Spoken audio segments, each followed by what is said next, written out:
Hello YouTube, this is Morgan, Airspeed Prime here with my next Attack on Titan anime review. This one's going to be for Season 3, Episode 20, which is called That Day.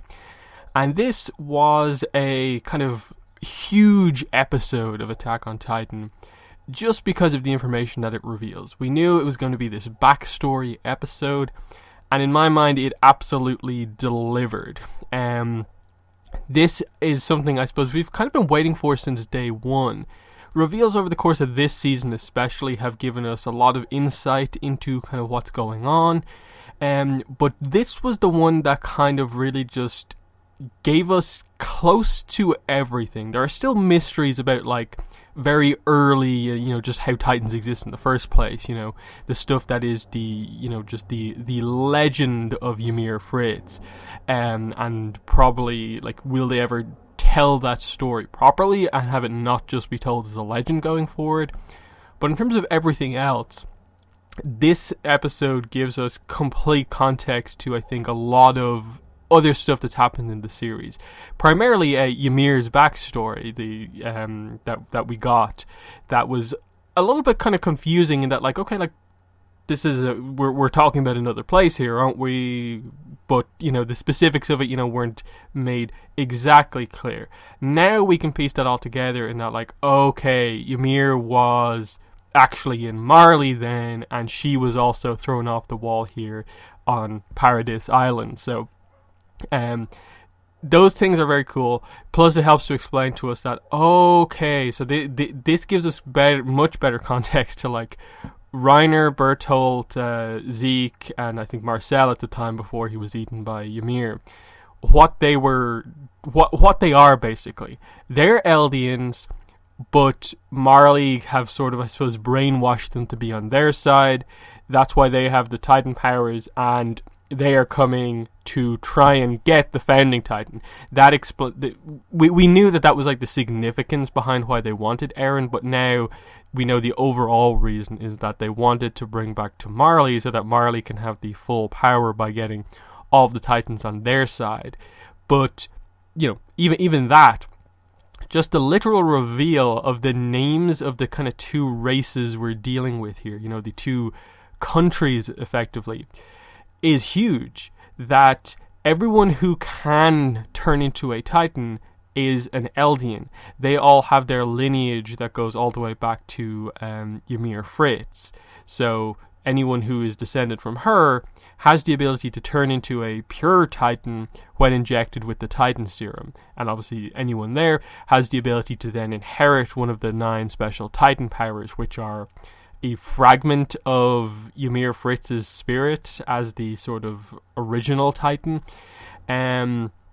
which makes complete sense, which then explains to us why they need to keep Eldians around them, because they understand that the Titans are just as key on their side of things to the balance of power within the world. And it's explained to us here that they have, I think it's 7 out of the 9 Titan powers on their side, and I think we know about 8 powers. So there is one that we just have no clue on what's the significance of it.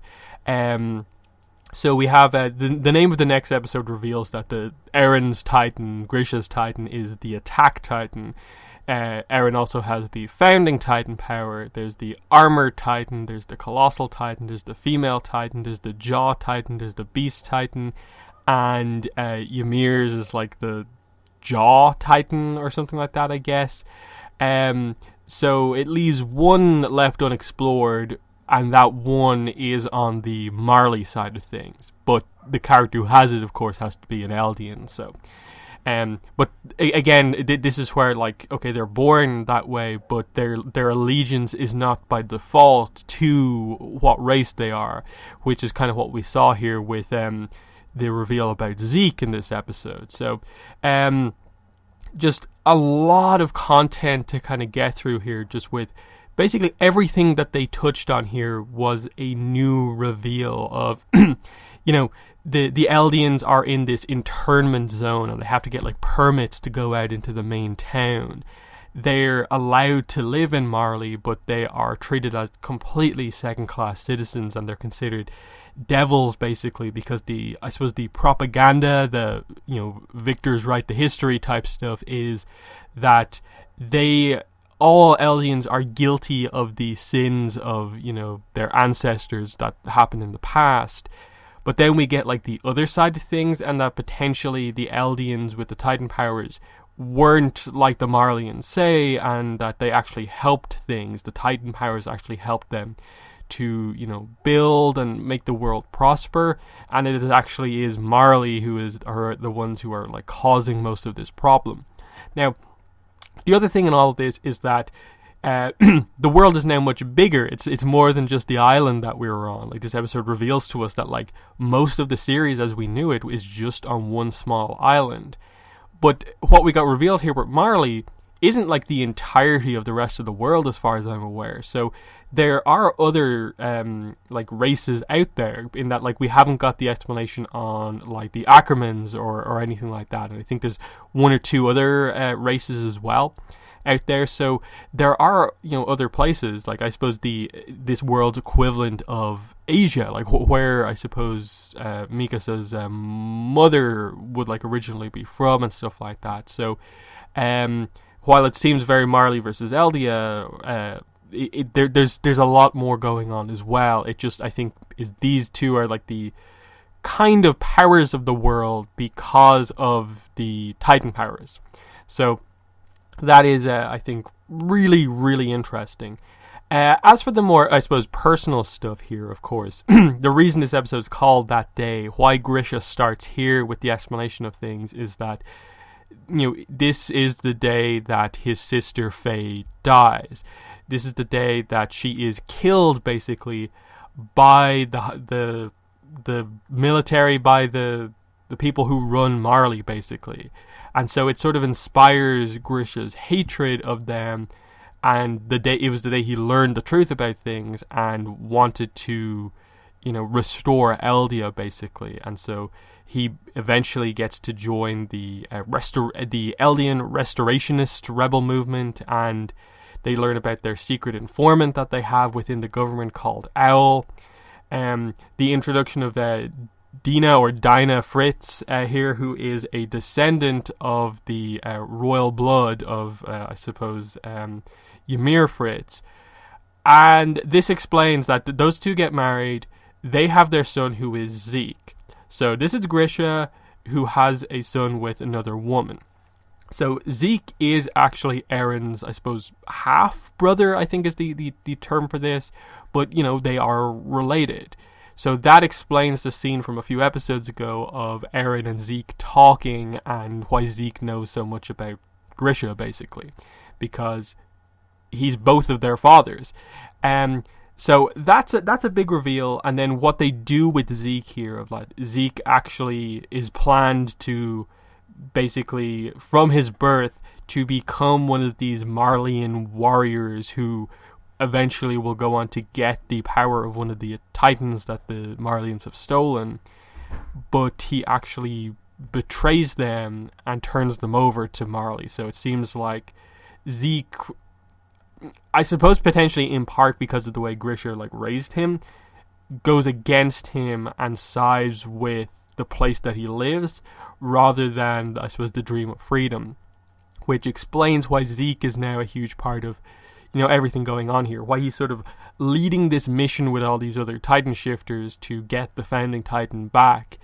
And it gives that's the context that this gives, that they explain within this, that the aim of both sides is effectively to get the founding Titan power back on their side and actually do something. Because they also go into the I suppose, formation of Paradise Island, and King Fritz at the time choosing to sort of abandon the Great Titan War that was going on at the time to just live behind these walls, erase people's memories, and just exist there, sort of hiding the power behind these walls, making it, effectively impossible to get to. So it's this interesting dynamic that where, the situation as it is actually like the walls and the fact that there are Titans outside the walls are actually two separate things. And I think that's a very cool reveal in and of itself, in that the walls are actually just there to protect effectively the power of the founding Titan, to keep it within the walls, to keep it away from, I suppose, the enemies in all of this. That's I suppose the tactical reason for it. The reason why there are Titans outside the walls is actually because of this, like, cruel punishment that Marley, gives out to any Eldians who are guilty of a crime. They inject them with a Titan serum on the sort of newly revealed, I suppose, outer wall, or these kind of port-like areas that they go to.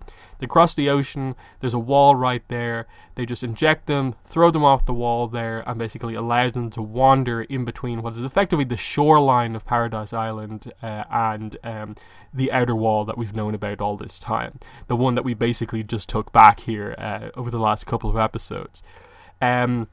So it's this interesting thing where I suppose effectively that the tactics from that point of view was that doing that made it so that the Eldians could never really do anything but remain inside the walls.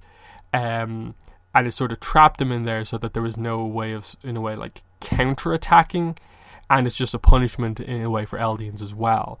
And it's especially now with the idea of, like, we know all Titans are humans, all Titans are now Eldians. Everyone that, like, is being killed here, they're effectively killing their own race, apart from, of course, like, Mikasa, Levi, because they're not the same race. It's kind of slightly different, but, like, Eren, his motivation from the very start of the series now to kill all Titans is effectively to kill everyone of the race that he is, part of, effectively.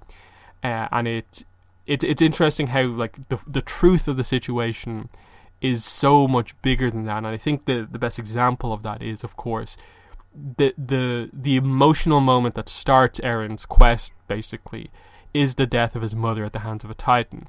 This episode reveals to us that the Titan who kills Eren's mother is actually Zeke's mother, is Grisha's first wife, Dina Fritz.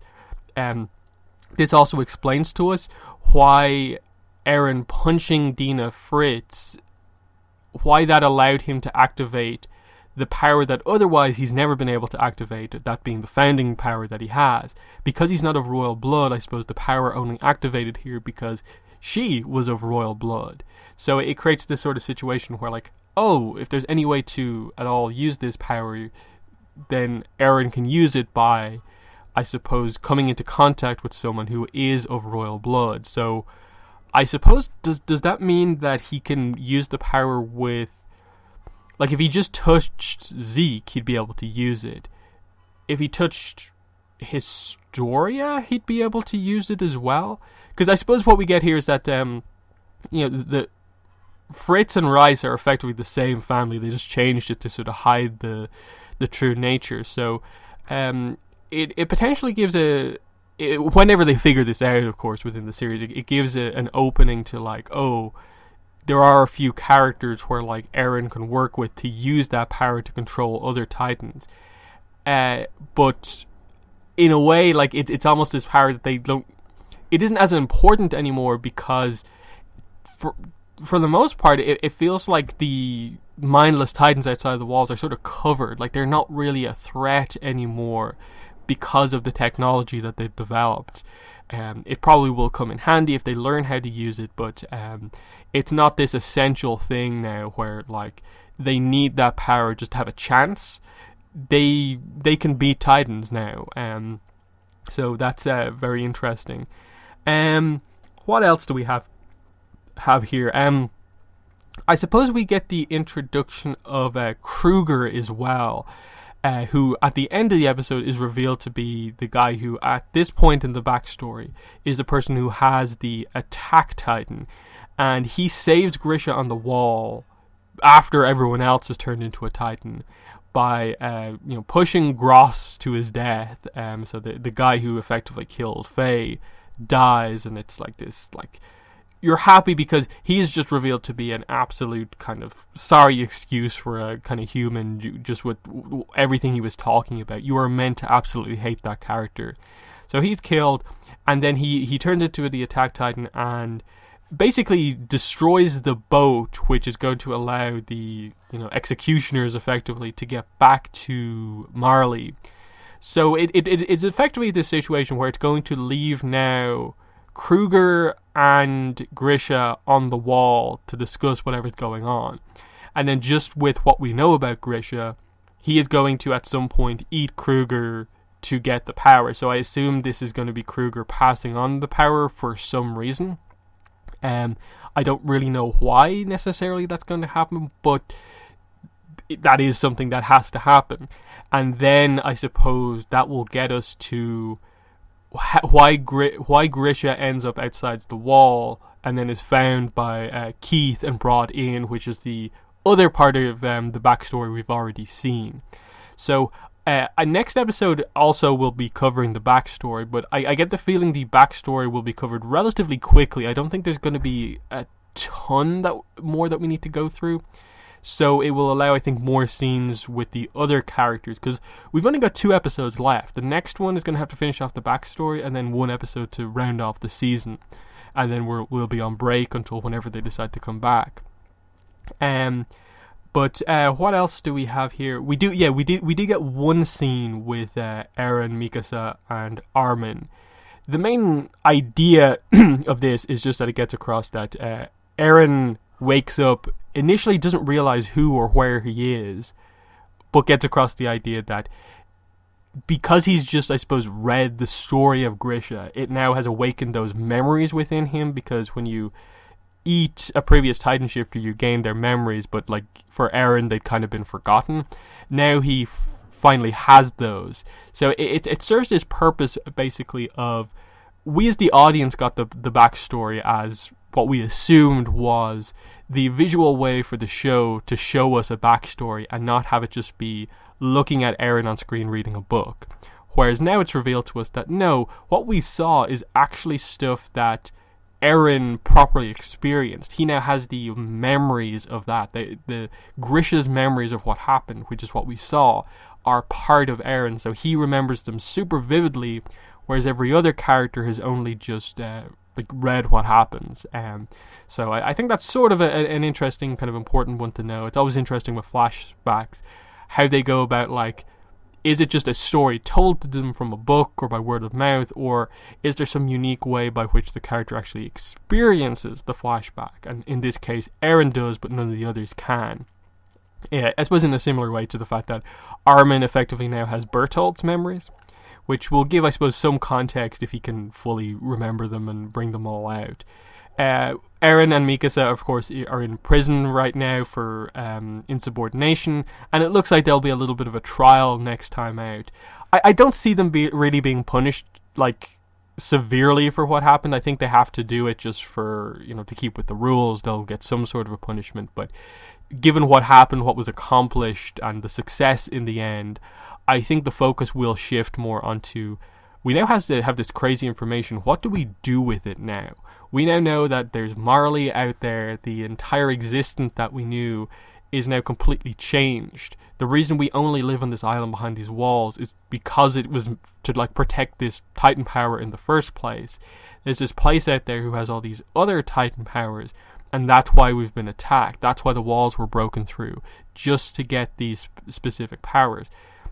Now that they sort of have a level of control over, like, I suppose, the ability to defeat Titans outside the walls, I think it's absolutely on the table that they can reclaim the entirety of Paradise Island without too much trouble. And then I suppose the series gets to a point where do they then go after Marley? What happens next in this kind of battle? I suppose with regards to just that, what are we really trying to accomplish here? Because effectively the plot up to now has been the Marleyans trying to get the Founding Titans to just, like, 100% secure their, like, ascendancy here, that they're in control. Like, if they got it, in a way, like, we just have, like, this one giant place kind of ruling over people, and the Eldians are still sort of being oppressed by all of this. So there definitely has to, I think, be a little bit more kind of plot reveal about what exactly we're trying to, in the end of all of this, like, accomplish. I think some of that stuff, I think, definitely still has to come out. And I think a lot of that is going to come down to full context being given to what happened in the past. I kind of glanced over it before, but really thinking about it, it's just explained to us that it is this legend of the world that Ymir Fritz, the first Titan, made a deal with, I think it was stated, like, the Earth, the devil of the Earth, or like the devil of all Earth, or something like that. And they showed this visual of her, like, handing over an apple to, like, make this agreement, and that's where the Titan power comes from. But why was that deal made? What was the situation she was in where she decided to make that deal and potentially then save whatever was going on? I suppose the idea would potentially be that Marley and Eldia have always had this feud going on for years and years and years. Marley initially had the control. Ymir Fritz's, deal here, bringing Titans into the world, allowed them to take control again. Then Marley came back with technology, I suppose, were able to take Titans on their side, and that's where we are now. Is it just this sort of legacy of this war between these two nations? Or is there something more to it than that? Because, again, even details like, when Ymir Fritz died, the 9 Titan powers were like aspects of her spirit that were split apart. How did that happen? Like, what's the details behind that? How did one Titan suddenly go into another, given that we know that usually the Titan powers are distributed by eating the previous one? So was she eaten by, 9 other Titans, or did something different happen with regards to, like, what power the Titan has if you have all 9 of those abilities together? Eren currently has 2, but is kind of unable to use one. I suppose they're maybe setting up something along the lines of, like, if Eren eats, like, say he ate Zeke, he'd gain his Beast Titan, but, like, would he also gain then the, like, control over the Founding Titan power, because he would effectively have the memories of someone of royal blood, and would he technically be, considered royal at that point? I'm not sure. There's a lot of things to think about, for sure. That's very, very, very interesting throughout all of this. It right now, like, I suppose what they're trying to get you to think right now is that Marley are the villains of this. At least the leaders of Marley are the kind of villains in all of this, because they are just completely, like, effectively racist towards Eldians and treat them terribly and transform them into Titans if they make any sort of a mistake. They've, like, stolen people from them to act as, the, special powered Titans, borderline brainwashing them to kind of go on their side of things. And that you suddenly look back on Reiner, who's had this, like, crazy arc with his kind of mental state, and it's like, you sort of see where that comes from now with all of this. And it even allows you to, like, get extra context for just, like, going all the way back. Like, Annie is still out there somewhere. Like, she's still apparently encased in that kind of Titan hardening power, just there being watched over. She's effectively a Marleyan warrior, but is an Eldian. It gives a lot of context to that sort of stuff. So I think this episode was just incredible in terms of what it was able to do for the series, in terms of suddenly connecting everything together, still leaving a lot of mysteries open, but leading the way for a shift in the story now.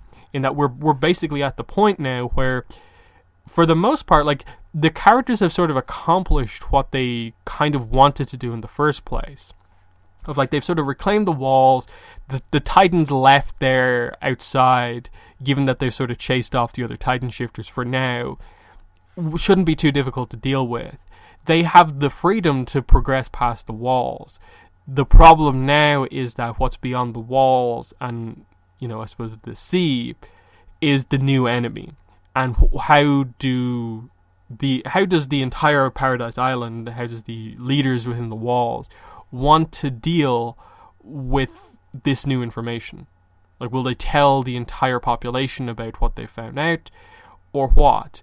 That's very, very interesting to me, about what the motivations are going to be in all of this. They can live safely within the walls and just defend off attacks, or do they strike back to end this once and for all? They're the real questions. So, to me, like, this season, especially the second half of season 3, has just been incredible.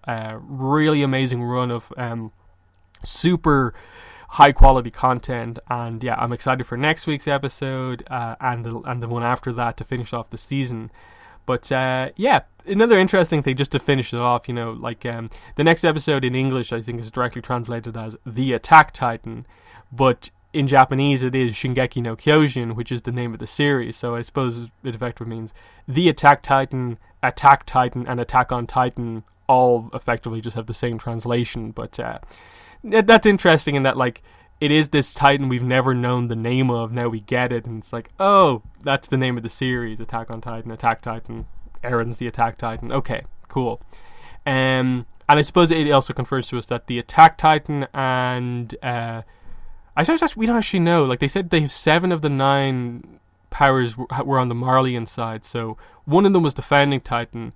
I suppose the question is, like, is it known on the Marleyan side of things that Kruger is the Attack Titan, and he's now maybe, like, stolen it back because he's now revealed to be on the other side, or was it, like, hidden from the very start and he's infiltrated them and had it from before? I'm not sure. But yeah, that's been the video. In the comments, let me know what your thoughts were on this episode. But that's been the video. Thanks for watching, and bye.